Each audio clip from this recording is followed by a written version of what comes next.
Períodos e campos de investigação da filosofia grega. Os períodos da filosofia grega. A filosofia terá, no correr dos séculos, um conjunto de preocupações, indagações e interesses que lhe vieram de seu nascimento na Grécia.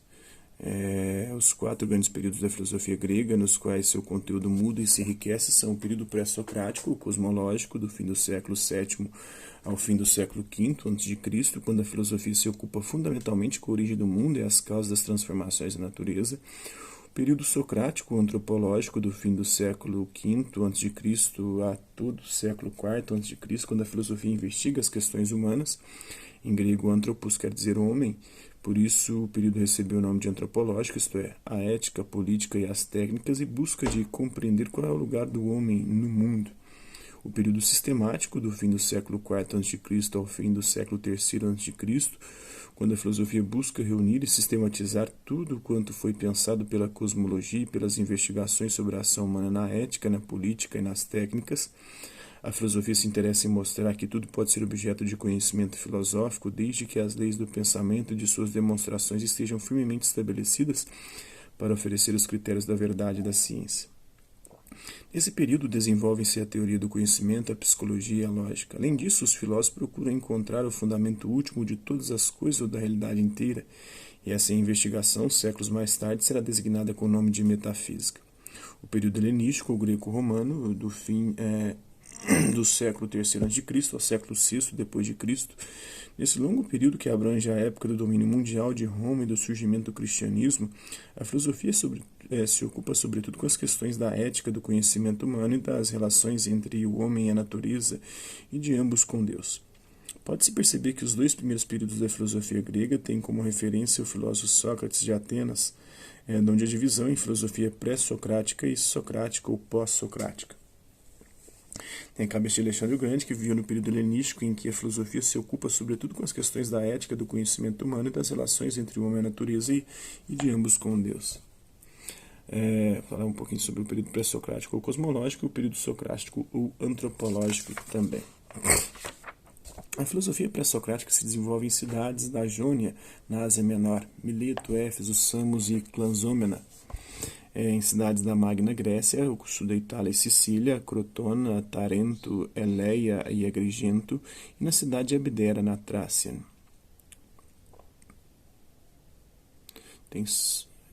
Os principais filósofos pré-socráticos foram os filósofos da escola jônica, Tales de Mileto, Anaxímenes de Mileto, Anaximandro de Mileto e Heráclito de Éfeso. Os filósofos da escola itálica foram Pitágoras de Samos, o Filolau de Crotona e o Arquitas de Tarento. Os filósofos da escola eleata foram Parmênides de Eleia e Zenão de Eleia. Os filósofos da escola da pluralidade, Empédocles de Agrigento, Anaxágoras de Clazômena, Leucipo de Abdera e Demócrito de Abdera. As principais características da cosmologia são uma explicação racional e sistemática sobre a origem, a ordem e a transformação da natureza, da qual os seres humanos fazem parte, de modo que, ao explicar, a filosofia também explica a origem e as mudanças dos seres humanos. Busca o princípio natural, eterno, imperecível, imortal, gerador de todos os seres. A cosmologia não admite a criação do mundo a partir do nada, ela afirma a geração de todas as coisas por um princípio natural, de onde tudo vem e para onde tudo retorna.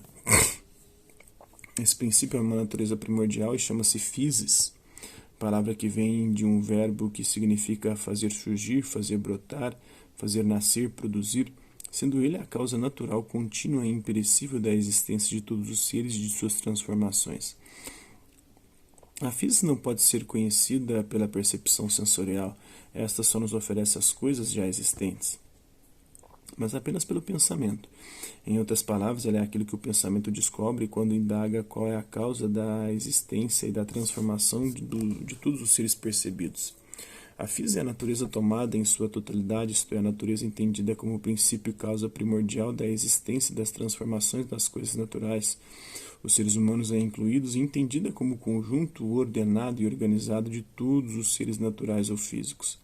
Afirma que, embora a physis, o princípio ou elemento primordial eterno, seja imperecível, dá origem a todos os seres infinitamente variados e diferentes do mundo que, ao contrário do princípio gerador, são seres perecíveis ou mortais. A physis é imortal e as coisas físicas são mortais.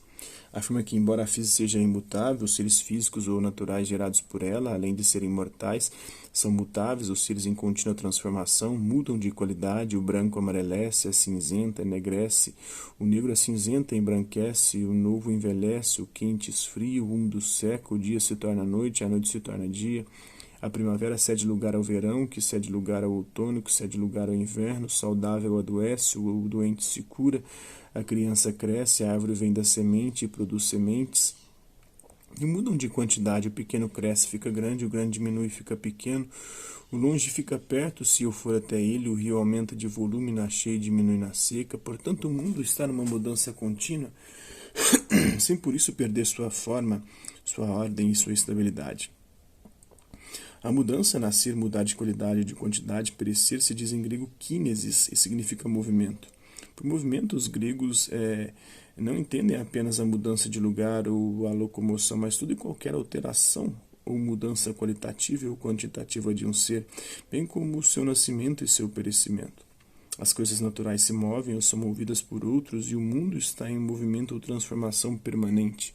O movimento das coisas do mundo chama-se devir, e o devir segue leis rigorosas que o pensamento conhece. As leis são as que mostram que toda mudança é a passagem de um estado ao seu contrário, dia, noite, claro, escuro, quente, frio, seco, úmido, novo, velho, pequeno, grande, bom, mal, cheio, vazio, muitos, vivo, morto. E também no sentido inverso, noite, dia, escuro, claro, frio, quente, muitos, O devir é, portanto, a passagem contínua de uma coisa ao seu estado contrário, e essa passagem não é caótica, pois obedece a leis determinadas pela física ou pelo princípio fundamental do mundo. Embora todos os pré-socráticos afirmassem as ideias que acabamos de expor, nem por isso concordaram ao determinar o que era a física. Cada filósofo encontrou motivos e razões para determinar qual era o princípio eterno e imutável que está na origem da natureza e de suas transformações. Assim, Tales dizia que a física era a água ou o úmido, Anaximandro considerava que era o ilimitado, sem qualidades definidas, Anaxímenes que era o ar ou o frio, Pitágoras julgava que era o número, entendido como estrutura em relação proporcional entre os elementos que compõem as coisas, Heráclito afirmou que era o fogo, e Empédocles que eram os 4 elementos, as 4 raízes, o úmido, seco, o quente e o frio, Anaxágoras, que eram sementes, as homeomerias, que contêm os elementos de todas as coisas, Leucipo e Demócrito disseram que eram os átomos. Então, com o desenvolvimento das cidades, do comércio, do artesanato e das artes militares, Atenas tornou-se o centro da vida social, política e cultural da Grécia. E viveu seu período de esplendor, conhecido como o século de Péricles. A época de maior florescimento da democracia, a democracia grega possuía, entre outras, 2 características de grande importância para o futuro da filosofia.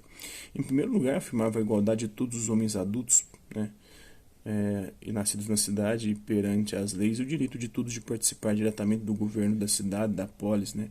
A isonomia, todos são iguais perante a lei, a exegoria, todos tinham o poder e o direito de falar na ágora, na política, na praça pública.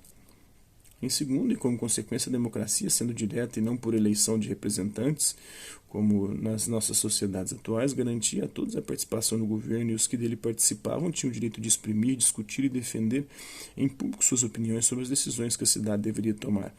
Surgia assim a figura política do cidadão.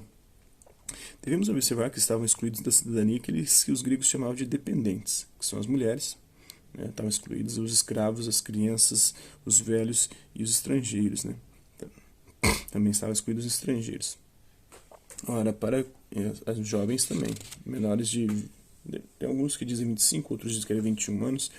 Ora, para conseguir que a sua opinião fosse aceita nas assembleias, o cidadão precisava saber falar bem, ter o domínio da retórica e da oratória e ser capaz de persuadir os demais.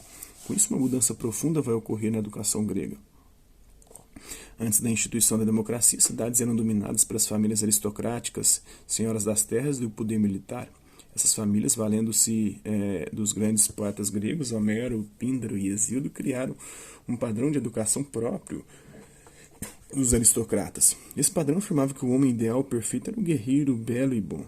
Belo, seu corpo era formado pela ginástica, que vem do grego gimnos, quer dizer nu, que eles praticavam atividade física pelados, pela dança e pelos jogos de guerra, imitando os heróis da guerra de Troia, Aquiles, Heitor, Ajax, Ulisses.